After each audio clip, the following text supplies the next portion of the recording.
Today guys, I'm going to show you how to delete Google search history on PC.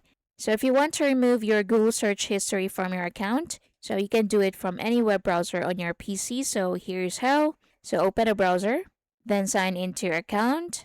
Next, click your profile in the top right corner. Now in here, select manage your Google account.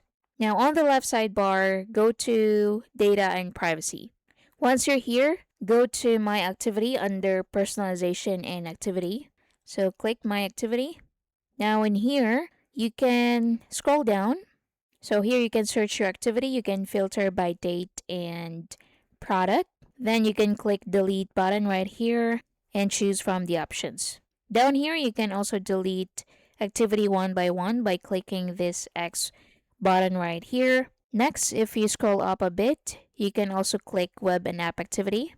Then in here, you can pause this. You can click Turn Off button if it's turned on. Then down here, you can also enable Auto Delete.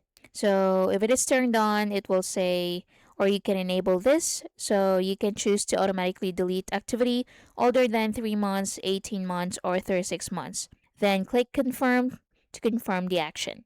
And that's basically it. I hope you find this helpful. Thank you for watching.